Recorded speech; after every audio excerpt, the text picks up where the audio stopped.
Alright guys, so the Oscar happened, and yes, I will not be talking about it because that is a separate video. And today I will be talking about something that keeps bothering me in the back of my body physically, like a ghost that's about to jump scare me. In recent years, we've seen the, I guess, redemption arc of video game adaptation, where every video game movies and shows that came out is just considered good in the public eye, no matter how bad the story is. And then there's also anime and cartoons jumping on the live-action bandwagon as well, including One Piece, Yu Yu Hakusho, I'm definitely butchering that name, and even Avatar: The Last Airbender. But then the unexpected happened. For some, I question reality, unlockable reason, popular IPs that has always been animated that never has any connection to live-action realm, and of course live-action adaptation, like Zelda, mother-flipping Minecraft. Oh, there's this cherry on top. So then finally Hollywood erected live-action Moana, How to Train Your Dragon, and Naruto. Hold up, don't blow your mind yet, because by this time we already have a trailer for a live-action Borderlands movie and a Fallout series.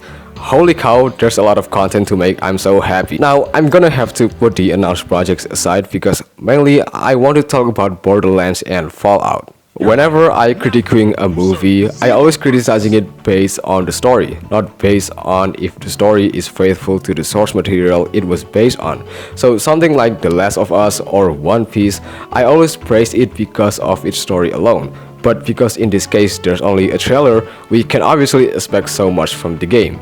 So with that in mind, Borderlands and Fallout the game are two games that have coincidentally same theme of futuristic post-apocalyptic world with light-hearted mood and sense of humor.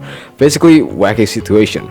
Now to Borderlands, the trailer showed the exact same theme from the game, and to be honest, there's nothing bad comes out of it. The set pieces and the costumes are well good, and even if the movie features AAA actors, which is something that I previously mentioned as a big red flag for a movie, they seem to be fit in pretty well with their respective roles, including Jack Black as Claptrap.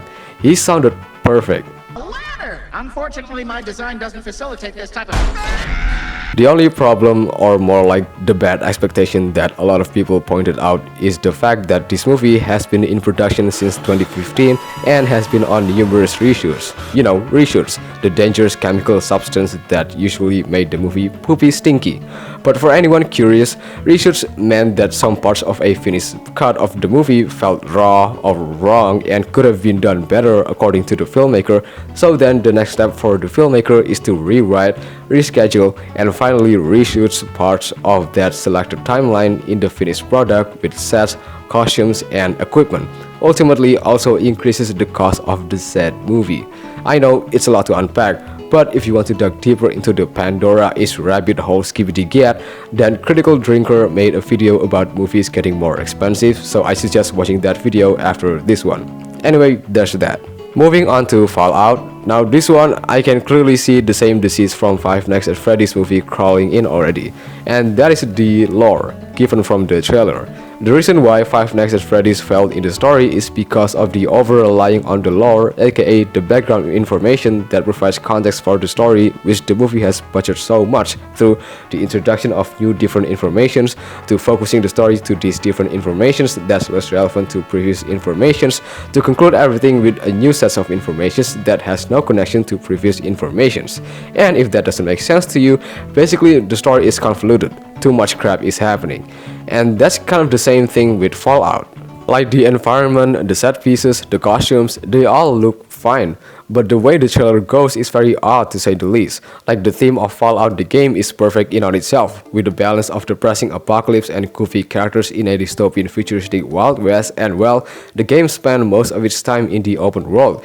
But for some reason, the series tries to focus on the context of how the world came to be instead of the actual world, and then the tone of the series felt serious, which from my personal point of view, it just doesn't work. Like, why? But on top of that, it seems that the series tried to show multiple protagonists, which if that's actually the case, then I hope this series have at least like 10 episodes to cover these stories. Otherwise, well, it'll be another video game curse, which I hope it doesn't happen. Like this series has the iconic Walter Goggins from Predator and Ant-Man and the Wasp. Top tier movie, I must say. Now, what the hell is this? I'm just lost for words. I mean, if what's been announced is going to be good, then good for them.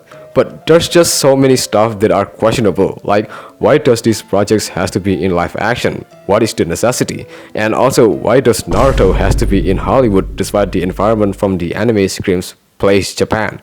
I just really hope that these projects are in the hands of people with passion and not just another attempt of using branding to get more money in the pocket.